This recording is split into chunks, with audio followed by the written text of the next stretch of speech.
ఇది జరిగింది ఒక అపార్ట్మెంట్ రూమ్లో. రవి అనే అతను సాఫ్ట్వేర్ జాబ్ చేస్తున్నాడు. అయితే తను సిటీ అవుట్స్కట్స్లో ఒక రూమ్ తీసుకున్నాడు. కానీ తను ఆ రూమ్కి కొన్ని రోజుల తర్వాత వెళ్ళాడు. ఆ రూమ్ నెంబర్ ఏందో తనకు కూడా తెలియదు. కానీ తను ఆ రూమ్కి వెళ్ళి నెంబర్ చూడగానే చాలా భయపడ్డాడు. ఎందుకంటే ఆ నెంబర్ రక్తంతో రాసి ఉంది. తను ఏదోలే అనుకొని లోపలికి వెళ్ళాడు. తను డోర్ ఓపెన్ చేయగానే తనకు ఎదురుగా గోడ మీద ఒక గడియారం కనిపించింది. ఆ గడియారం 11:45 దగ్గర ఆగిపోయి ఉంది. తను కొంచెం ముందరికి వెళ్ళగానే తనకు అసభ్యకరమైన వాసన వచ్చింది. తను ఆ రూమ్లోకి వెళ్ళి మొత్తం చూసుకున్నాడు మంచిగా ఉందా లేదా అని. కానీ స్టోర్ రూమ్ మాత్రం ఓపెన్ కాలేదు. తను దాన్ని పట్టించుకోకుండా తాను పని తను చేసుకొని నిద్రపోయాడు. నైట్ 11:40 ఎవరో నడుస్తున్నట్టు గజ్జల శబ్దం వినిపించింది. తను చాలా భయపడ్డాడు. పక్క నుంచి వచ్చిందేమో అనుకున్నాడు.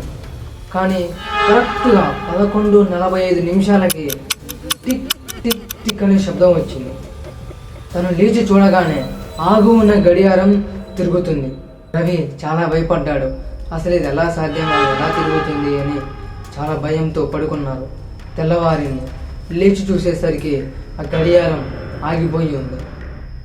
మళ్ళా ఆ రోజు నైటు కరెక్ట్గా 11:40 మళ్ళీ గజ్జల శబ్దం, ఎవరో నడుస్తున్నట్లు తనకు అనిపించింది. మళ్ళీ నైట్ 11:45 గడియారం రివర్స్లో తిరుగుతుంది. రవి చాలా భయపడ్డాడు. లేచి కూర్చోగానే తన మీద ఒక పేపర్ ముక్క వచ్చి పడింది. అది చాలా పాతకాలపుది. దాని మీద ఏముందంటే ఒక వ్యక్తి ఆ రూమ్లోనే ఆత్మహత్య చేసుకొని చనిపోయాడని ఉంది. తను చాలా భయంతో బయటికి వెళ్ళాలని చూశాడు. తను బయటికి వెళ్ళే సమయంలో ఎవరో గొంతు పట్టుకొని వెనక్కి లాగారు.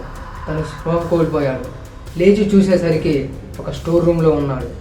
ఆ స్టోర్ రూమ్లో కూడా ఆ గోడ మీద కూడా ఎవరిదో ఒక పాత ముసలావిడ ఫోటో ఉంది. మరియు కుర్చీ, ఒక బెడ్ ఉంది. కానీ ఆ రూమ్ చూస్తే మొత్తం మీద పిచ్చి పిచ్చి గీతలు గీసి ఉన్నాయి. తను చాలా భయపడ్డాడు. ఆ రూమ్ నుంచి బయటికి వద్దామనుకున్నా కూడా రాలేకపోతున్నాడు. తను కొంతసేపటి తర్వాతకి బయట ఒక శబ్దం వినిపించింది. తను ఏందని చూడడానికి బయటికి వెళ్ళగానే సడన్గా డోర్ ఓపెన్ అయింది. కానీ తను బయటికి వెళ్ళేసరికి మళ్ళీ తను ఆ రూమ్కి వెళ్తున్నాడు. టైం ట్రావెల్ జరుగుతుంది. రవి ఆ రూమ్లోనే భయంతో చనిపోయాడు. కానీ కొన్ని రోజుల తర్వాత ఆ రూమ్కి ఇంకొక వ్యక్తి వచ్చాడు. కానీ ఆ వ్యక్తికి ఇటువంటివి ఏమీ జరగలేదు. ఎందుకంటే ఆత్మహత్య చేసుకున్న వాళ్ళ తమ్ముడే ఈ వ్యక్తి. కానీ ఈ వ్యక్తిని తను ఏమీ చేయలేదు. కానీ రవి మాత్రం ఇతన్ని అస్సలు వదలలేదు. రవి చనిపోయింది ఆత్మహత్య చేసుకున్న వ్యక్తి వల్ల కాబట్టి రవి కూడా వాళ్ళ తమ్ముడిని బ్రతకనివ్వకూడదని అనుకున్నాడు. తను చనిపోయినా కూడా తన పగ తీర్చుకోవాలనుకున్నాడు. కానీ తను ఆ స్టోర్ రూమ్లో చనిపోయాడు కాబట్టి తను ఆ స్టోర్ రూమ్ని వదిలి బయటికి రాలేడు. కానీ ఆ వ్యక్తిని రవి స్టోర్ రూమ్కి వచ్చేలా చేశాడు.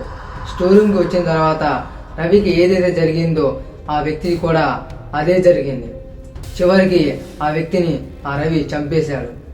దాని తర్వాత ఆ రూమ్కి ఇంతవరకు ఎవరీ వెళ్ళలేదు. అది హాంటెడ్ రూమ్గా మారిపోయింది. ఈ వీడియో మీకు నచ్చినట్లయితే ప్లీజ్ మన ఛానల్ సబ్స్క్రైబ్ చేసి ఒక లైక్ చేయండి.